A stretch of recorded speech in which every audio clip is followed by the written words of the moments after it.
మన పెద్దలు గౌరవనీయులు అఖిల భారత కాంగ్రెస్ పార్టీ అధ్యక్షులు రాజ్యసభలో లీడర్ ఆఫ్ ఆపోజిషన్ గా ఉన్న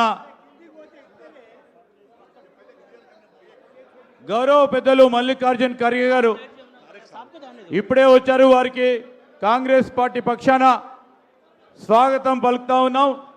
దయచేసి వేదికపై ఉన్న మిగతా మిత్రులందరూ కూడా సహకరించాలి. దయచేసి మహేష్ భాయ్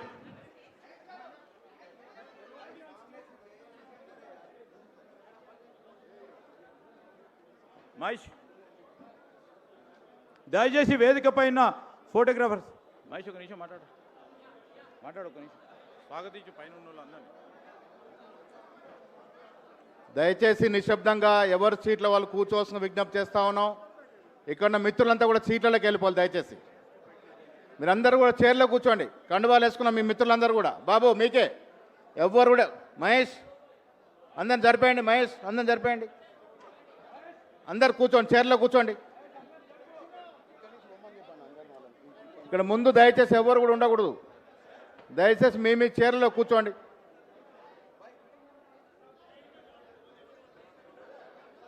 దయచేసి మీ చైర్లలో కూర్చోవలసిన విజ్ఞప్తి చేస్తా ఉన్నాం. పెద్దలు గౌరవనీయులు అఖిల భారత కాంగ్రెస్ కమిటీ అధ్యక్షులు శ్రీ ఖార్గే గారు ఇవాళ తెలంగాణ ప్రదేశ్ కాంగ్రెస్ కమిటీ మేనిఫెస్టో ఆవిష్కరణకు వచ్చేసినందుకు పెద్దలకి నమస్కరిస్తూ స్వాగతం పలుకుతా ఉన్నాం. అదేవిధంగా మాణిక్రావు ఠాకరే గారు ఏఎస్ ఇన్ఛార్జ్, రేవంత్ రెడ్డి గారు పిసి అధ్యక్షులు, సిఎల్పి నాయకులు భట్టి గారితో పాటు వేదికపై ఉన్నటువంటి ఏఐసిసి అబ్జర్వర్స్, స్పెషల్ అబ్జర్వర్స్ అందరికి కూడా స్వాగతం పలుకుతా ఉన్నాం. ఇవాళ ఈ రాష్ట్రంలో ఉన్నటువంటి రాజకీయ పరిస్థితుల దృష్ట్యా రాష్ట్ర ప్రజలంతా కూడా మళ్ళీ ఈనాడు జరిగే ఎన్నికల్లో కాంగ్రెస్ పార్టీ సంపూర్ణ మెజార్టీతో అధికారం రావాలని, తద్వారా నిజమైన తెలంగాణ వాదులు కోరుకున్న నిజమైనటువంటి తెలంగాణ ఇవ్వాల్సిందిగా ప్రజలు కోరుకునే తరుణంలో ఇవాళ మేనిఫెస్టో ఆవిష్కరణ కార్యక్రమం పెట్టుకున్నారు. ఇవాళ పెద్దలు గౌరవనీయులు manifesto committee chairman Shri Sridhar Babu గారిని ఈ కార్యక్రమాన్ని ముందు నడపాల్సిందిగా కోరుతా ఉన్నాను.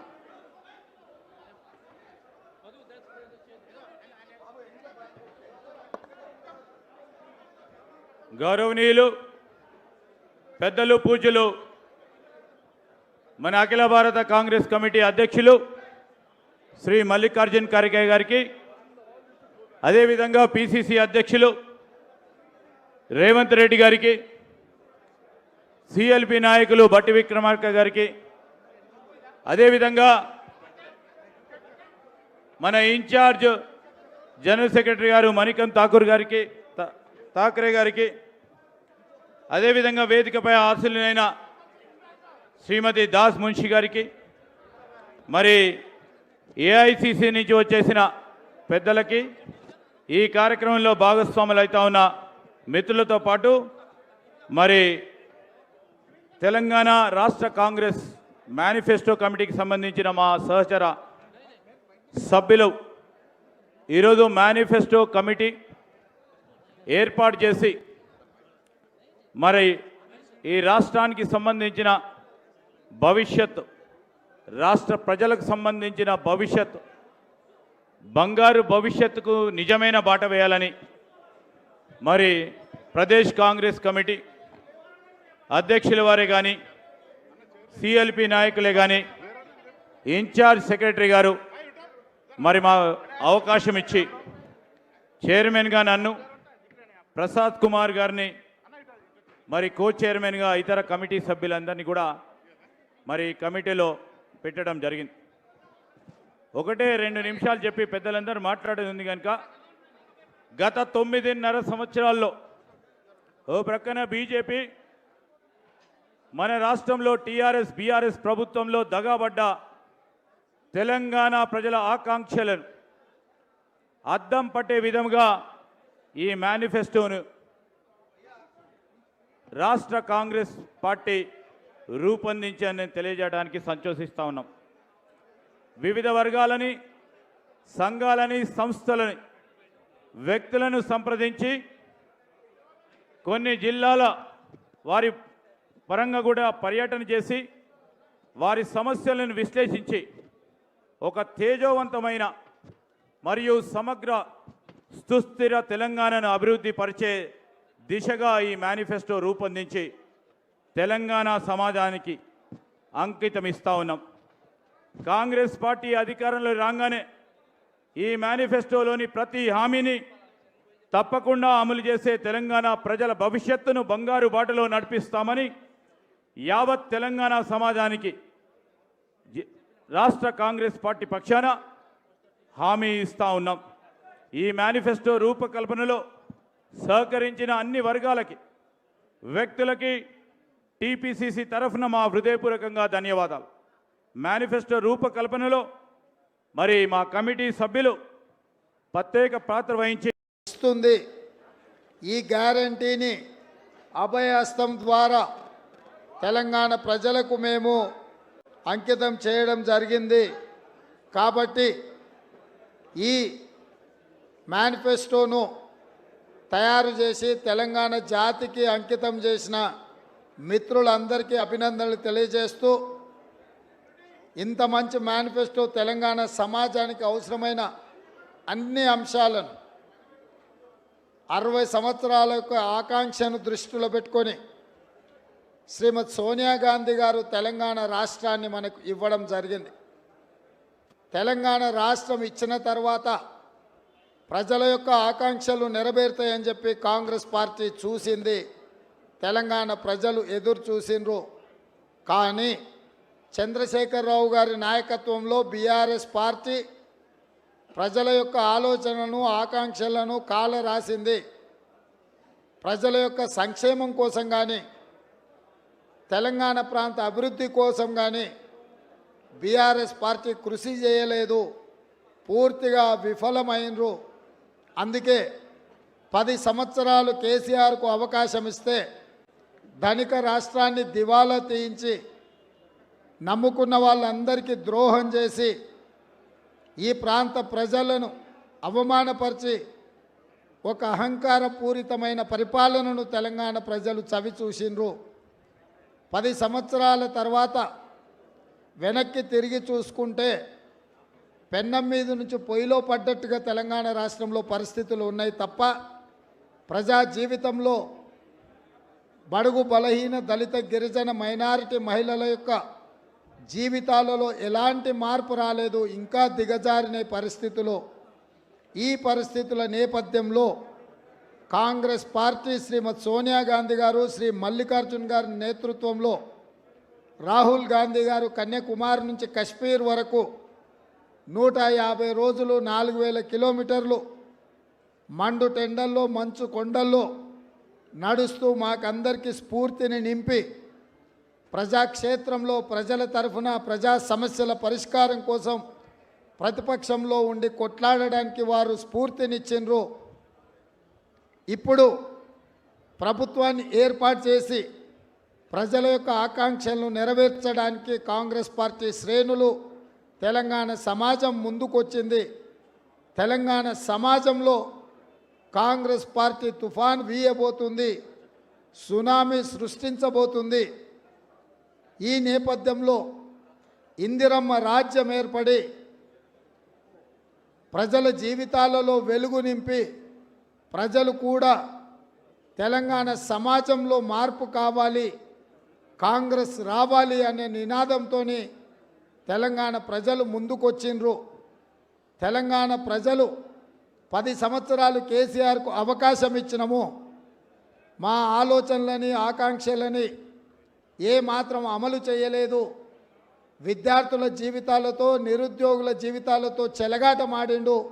అందుకే విద్యార్థి నిరుద్యోగులు ఈరోజు సంసిద్ధమై చంద్రశేఖరరావుకు గుణపాఠం చెప్పి ఈ రాష్ట్రాన్ని పట్టి తీవ్రంగా పీడిస్తున్న నిరుద్యోగ సమస్యను పరిష్కరించడానికి ముందుకొస్తున్నారు. అందుకే 10 సంవత్సరాలు కేసీఆర్కి అవకాశం ఇచ్చిండ్రు. ఒక్క అవకాశం కాంగ్రెస్కి ఇవ్వాలన్న ఆలోచనతో ప్రజలు ముందుకొచ్చిండ్రు.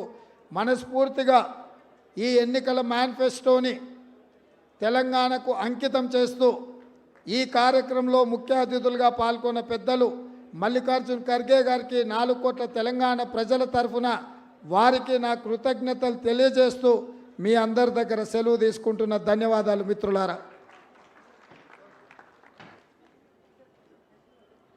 గౌరవనీయులు సిఎల్పి నాయకులు శ్రీ బట్టి విక్రమార్క గారిని మాట్లాడుతుందిగా కోరుతాం.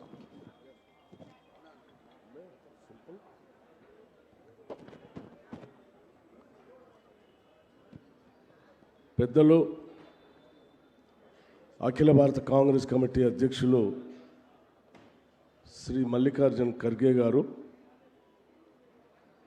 రాష్ట్ర కాంగ్రెస్ కమిటీ అధ్యక్షులు మిత్రులు శ్రీ రేవంత్ రెడ్డి గారు, అఖిల భారత Congress committee in-charge secretary Shri Manikrao Thakre గారు, మేనిఫెస్టో కమిటీ చైర్మన్ మిత్రులు శ్రీధర్ బాబు గారు, ఇంకా వేదిక మీద ఉన్నటువంటి అఖిల భారత కాంగ్రెస్ కమిటీ కార్యదర్శులు, అఖిల భారత కాంగ్రెస్ కమిటీ అబ్జర్వర్సు, రాష్ట్ర కాంగ్రెస్ కమిటీ కార్యవర్గ సభ్యులు, మీడియా మిత్రులారా, మీ అందరికి కూడా ముందుగా నా హృదయపూర్వకమైనటువంటి నమస్కారాలు. ఈరోజు రాష్ట్రానికి సంబంధించినంతవరకు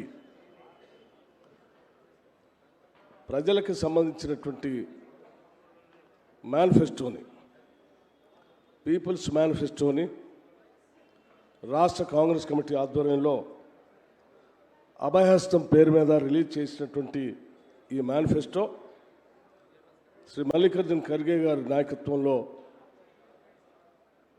రాష్ట్రం ఏ ఉద్దేశాల కోసమైతే తెచ్చుకున్నామో, నిధులు, నీళ్లు, నియామకాలు, ఆత్మగౌరవం, ఏ ఉద్దేశాల కోసం తెచ్చుకున్నామో ఆ ఉద్దేశాలన్నీ సంపూర్ణంగా నెరవేర్చడానికి ఈరోజు తెలంగాణ రాష్ట్ర కాంగ్రెస్ కమిటీ మేనిఫెస్టోలో పొందుపరచడం తెలంగాణ ప్రజలందరికీ కూడా ఇది సంతోషకరమైనటువంటి వార్తగా నేను భావిస్తూ ఉన్నాను. ముఖ్యంగా దళిత గిరిజనుల కోసం దీంట్లో పొందుపరిచిన అంశాలు ఈ రాష్ట్ర సంపదని దళిత గిరిజనులకు పంచేటువంటి కార్యక్రమాలు దీంట్లో స్పష్టంగా పొందుపరచబడ్డాయి. అలాగే బలహీన వర్గాలకు సంబంధించి కూడా జనాభాలో సగభాగం ఉన్నటువంటి బలహీన వర్గాలకి దామాషా ప్రకారం సంపదను పంచడమే కాదు, బీసీ సప్లాన్ తీసుకొని వస్తామని చెప్పినటువంటి సంఘటన కూడా దీంట్లో పొందుపరచడం నిజంగా అభినందించదగినటువంటి విషయం. అలాగే మనందరికీ తెలిసిందే, ఆనాటి శ్రీమతి ఇందిరాగాంధీ గారి నాయకత్వంలో తీసుకొచ్చినటువంటి భూ సంస్కరణ ద్వారా పంచినటువంటి భూములన్నింటినీ కూడా నూతనంగా ఏర్పడినటువంటి రాష్ట్రంలో టీఆర్ఎస్ ప్రభుత్వం వెనక్కి తీసుకొని బలవంతంగా ఆ పేద ప్రజల నోటి దగ్గర ఉన్నటువంటి భూములు లాక్కొని కార్పొరేట్ సంస్థలకు దారాదత్తం చేస్తున్నటువంటి సంఘటన మనం గత 10 సంవత్సరాలుగా చూస్తూ వచ్చాం. ఇందులో చాలా స్పష్టంగా ఆనాటి కాంగ్రెస్ ప్రభుత్వాలు ఎవరికైతే పేదలకు భూములు పంచబడ్డాయో ఆ భూములన్నీ తిరిగి వాళ్ళకే ఇస్తామని చెప్పేటువంటి ఒక స్పష్టమైనటువంటి ప్రకటన నిజంగా ఆ భూములు కోల్పోయిన పేద ప్రజలందరికీ కూడా ఆనందదాయకమైనటువంటి విషయంగా నేను భావిస్తూ ఉన్నాను. సింగరేణి కాలనీకి సంబంధించి కానీ, ముస్లిం మైనార్టీ సోదరులకు సంబంధించి కానీ, రైతాంగ సోదరులకు సంబంధించిన 2 లక్షల రుణమాఫీ విషయం గురించి కానీ, కౌలు రైతులకు కూడా రైతు ప్రోత్సాహంగా ఇచ్చేటువంటి కార్యక్రమాలు కానీ, ఇందులో పెద్ద ఎత్తున ప్రజలకి సంపదను ఎట్లా పంచాలో స్పష్టంగా దీంట్లో పొందుపరిచి ఆ సంపదను పంచే కార్యక్రమాన్ని మేనిఫెస్టో ద్వారా తెలంగాణ కాంగ్రెస్ కమిటీ ఈరోజు రాష్ట్ర ప్రజలకి ప్రకటన చేయటం జరిగింది. మిత్రులారా, మీ అందరికీ నేను ఒకటే విజ్ఞప్తి చేస్తూ ఉన్నాను.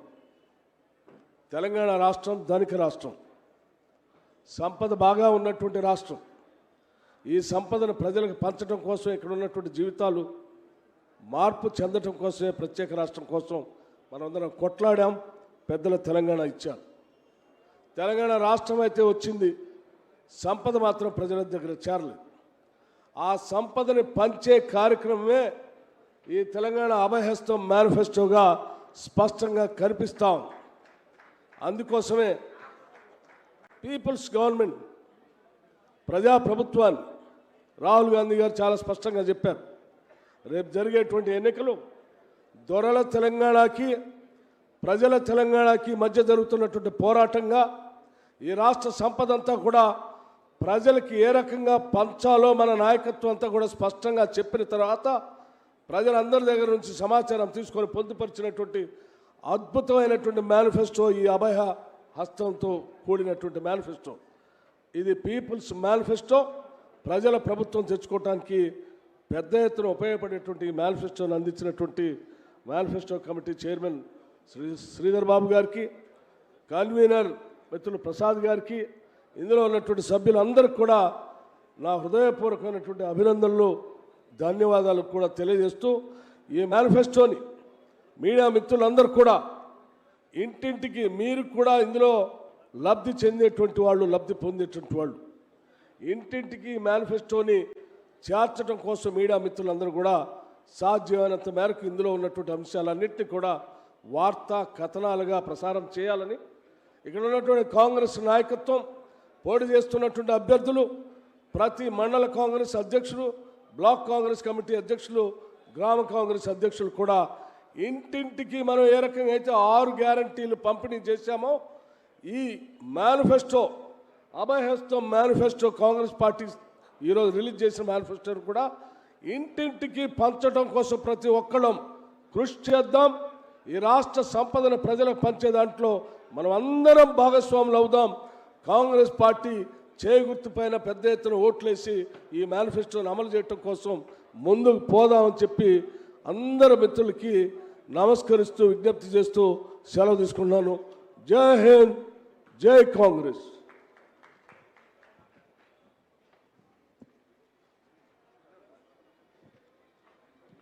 ఇప్పుడు అఖిల భారత కాంగ్రెస్ కమిటీ అధ్యక్షులు, పూజ్యులు, మాన్యులు శ్రీ ఖర్గే గారిని, మల్లికార్జున ఖర్గే గారిని మనందరినీ ఉద్దేశించి ఆశీర్వదించాల్సిందిగా కోరుతా ఉన్నాను.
आज के इस इलेक्शन मैनिफेस्टो का जो हमने डिक्लेयर करने जा रहे हैं, ये बहुत ही बड़ा इम्पोर्टेंट इस चुनाव के दृष्टि से, और इलेक्शन मैनिफेस्टो हर पार्टी अपना डिक्लेरेशन देती है, उसी तहत हम हमारे पार्टी के ओर से जो हमारे manifesto chairman members, Congress president, CLP leader, अभी सभी नेताओं ने मिलके तैयार किया हुआ एक डॉक्यूमेंट तेलंगाना जनता के लिए है। तो आज इस मंच पे बैठे हुए हमारे कांग्रेस के नेतागण श्री माणिकराव ठाकरे जी, रेवंत रेड्डी जी, भट्टी विक्रम जी, श्रीधर बाबू जी, दीपा दास मुंशी जी और ऑल जितने भी डिस्टिंग्विश्ड मेंबर्स कांग्रेस के यहाँ बैठे हुए हैं, और आज इस इलेक्शन मैनिफेस्टो लॉन्च करने के समय पर जो हमारे भाई बहन युवा नेता जो आए हैं, उन सबको मैं धन्यवाद देता हूं, और हमारे मीडिया के मित्रों ने भी बड़ी संख्या में यहाँ आए, उनका भी मैं स्वागत करता हूं। उसी के साथ चंद बातें मैं कहता हूं, और ये जो लॉन्च कर रहे हैं हम इलेक्शन मैनिफेस्टो, उसके चंद पॉइंट्स आपके सामने रखूंगा। जो हमारी सरकार आएगी तो हम ज़रूर उन सभी डिक्लेरेशन के पॉइंट्स को इम्प्लीमेंट करेंगे। अब तेलंगाना का जनता का मूड तो ऐसा है कि कांग्रेस पार्टी को किसी ना किसी तरह हुकूमत में लाना, ये वोटरों का इरादा हो गया है। हम तो कहते हैं हमको वोट दो, लेकिन लोग ये कह रहे हैं अरे हम आपको वोट देने के लिए तैयार है, और इस बार हम चाहते हैं कि कांग्रेस पार्टी अधिकार में आए।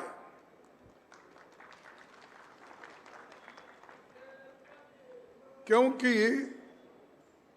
ये कोई किसी को दुख पहुंचाना, किसी का क्रिटिसाइज करना, ये हमारा मकसद नहीं है।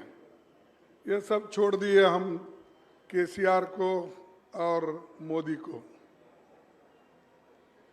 ये तो तेलंगाना का जनता का मूड ये है। और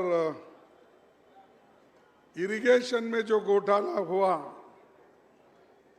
कल्लेश्वरम बैरेज में जो घोटाला हुआ, इस घोटाले की वजह से और जो भ्रष्ट सरकार यहाँ है, इन्होंने बहुत कुछ गलत कामें की है। और इसको तो पहले तो जोर से मोदी साहब बोलते थे, लेकिन आजकल उनकी आवाज भी केसीआर के खिलाफ कमजोर हो गई है। और केसीआर भी मोदी जी को पहले बहुत बोलते थे, कहा यहाँ से चलते चलते महाराष्ट्र तक गए थे। यहाँ से केसीआर साहब चलते चलते महाराष्ट्र तक गए थे कि सारे हिंदुस्तान में अपने पार्टी को फैलाने के लिए गए थे, लेकिन सिर्फ मोदी के पास ही वो सुकड़ गए। जो मोदी बोले वही सही, और उसके से ज़्यादा नहीं बोलना, ये उन्हीं का जो ये कहना है। और आज मैं चैलेंज के साथ कहता हूं, कितना भी कोशिश मोदी और केसीआर दोनों मिलके करेंगे, फिर भी कांग्रेस जरूर आएगी, क्योंकि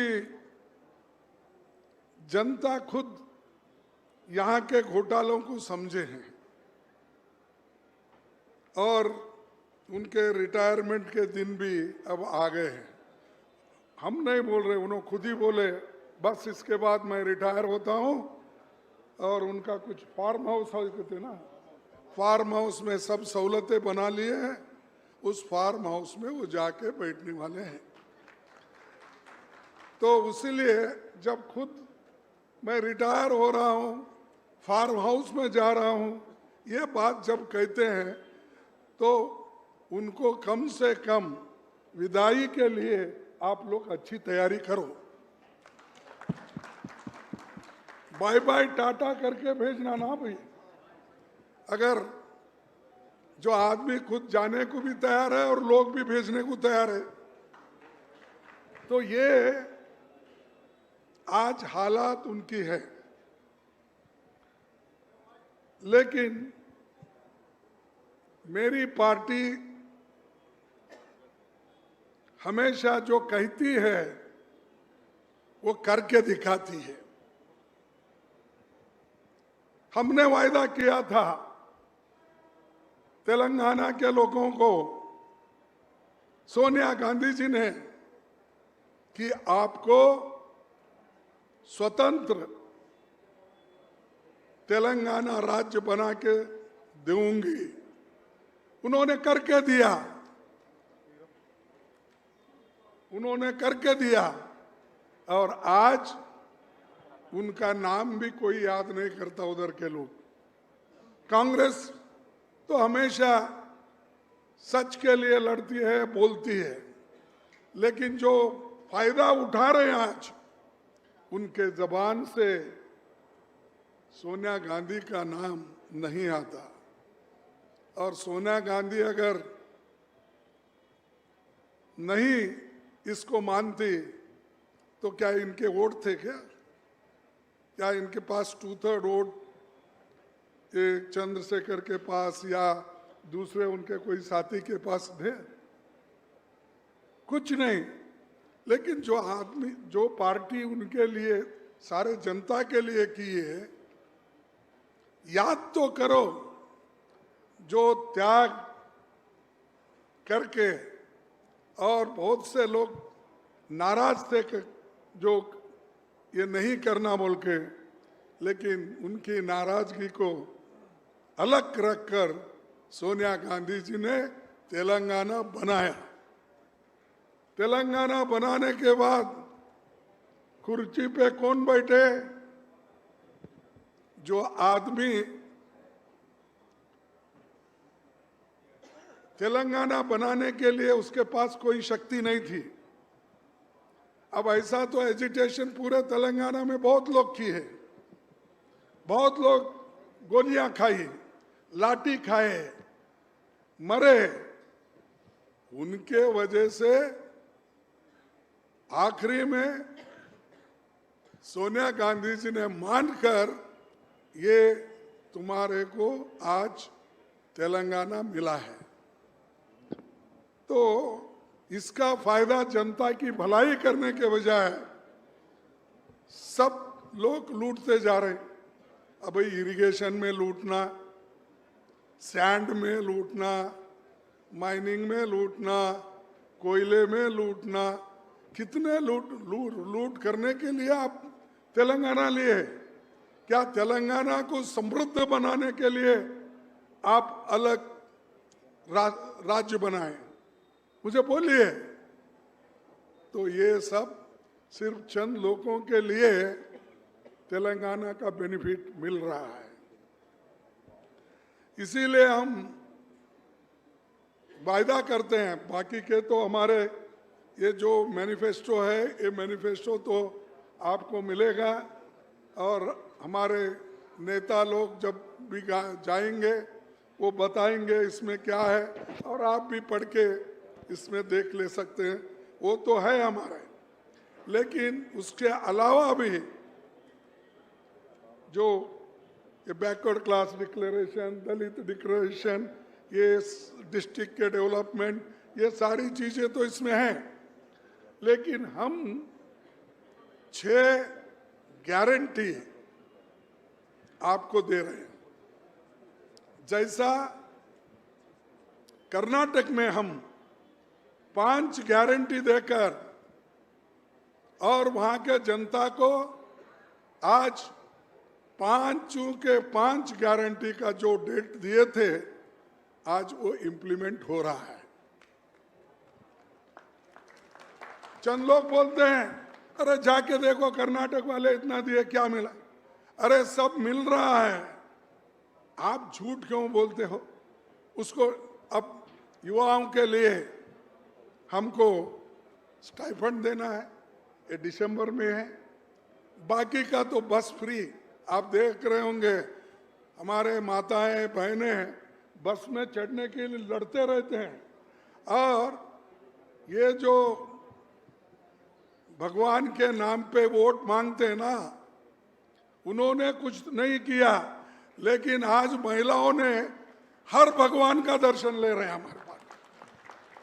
कांग्रेस के इस वायदे से महिलाएं एक मंदिर नहीं छोड़े, हर मंदिर को, चाहे वो किसी धर्म का हो, चाहे और नोटिफिकेशन हम दे रहे हैं।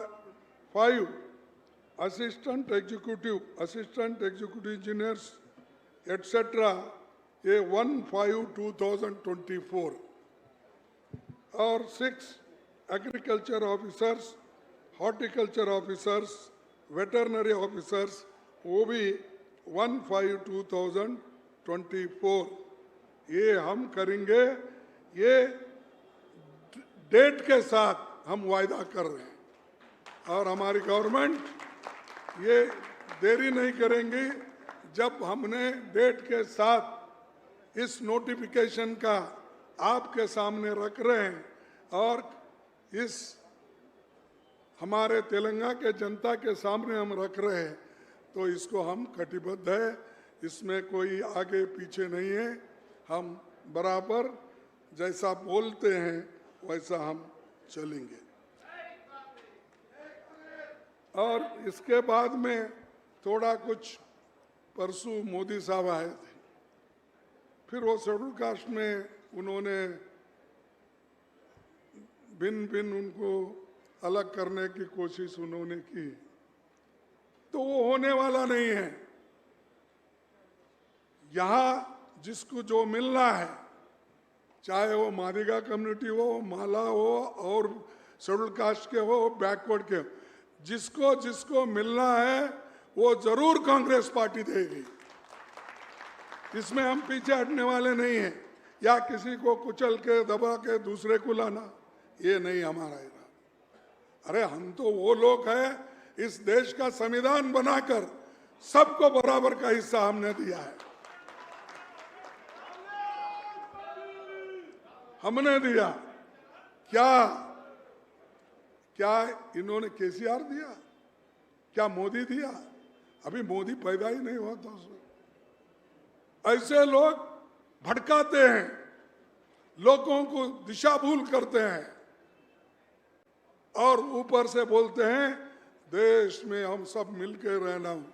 भाई मिलके रहना ठीक है, कौन अपोज करे थे? आप आके 10 साल हो रहे हैं, कौन रोका था आपको करने नहीं करना बोल के? कोई नहीं, लेकिन आप नहीं किए। हर बात को ऐसा ही बोलते रहे इन्होंने, हर बात को बोले कि मैं 15 लाख दूंगा, दिए। मैं 2 करोड़ दूंगा, दिए। मैं किसानों की आमदनी डबल करूंगा, दिए। अब ये भी वैसा ही बोल रहे कि मैं करके रहूंगा कमेटी, दूसरा कुछ नहीं बोले, मैं उसके लिए कमेटी करके दूंगा। क्यों भाई, आपको 2/3 मेजॉरिटी है, कल ऑर्डिनेंस निकालो, दे दो। जैसा कि वायदा यहां पर तेलंगाना के लिए हुआ था, वो तो हमने करके दिखाया, वैसा भी ये करके दिखाइए आप। मोदी साहब, रोने से कुछ नहीं होता, करके दिखाओ। तुम्हारे हाथ में हुकूमत है और तुम्हारे हाथ में करने का मेजॉरिटी भी है। तो इसीलिए भाइयों, चंद लोग भड़काते हैं, उस भड़काऊ में मत आओ। सभी हम मिलके एक होकर तेलंगाना को हमने तेलंगाना में प्रोग्रेस करेंगे। तेलंगाना को प्रोग्रेस अगर हुआ, हैदराबाद अगर प्रोग्रेस हुआ तो सबको फायदा होता है, हर जिले में फायदा होता है। तो ये मैं इस वक्त कह के, इस मैनिफेस्टो तो बहुत अच्छा बना और इसको इम्प्लीमेंट करने के लिए हमारे लोग तैयार हैं। और मैं इतना ही आपसे कहूँगा कि जो वायदे हम किए हैं उसको कायम, उस पे कायम रखेंगे और आगे बढ़ेंगे। सबके लिए ये अच्छा होगा। इसीलिए हाथ के जो चिन्ह है हमारा, इस चिन्ह को सभी ने वोट देंगे, ऐसा मेरा मानना है।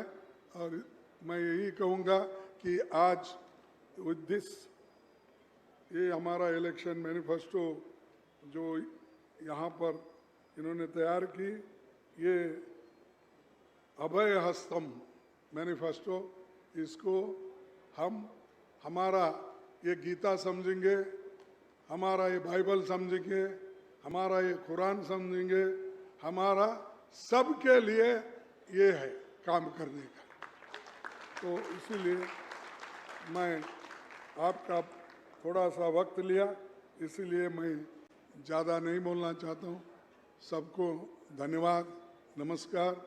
और सभी भाइयों को मेरा थैंक यू, धन्यवाद, धन्यवाद।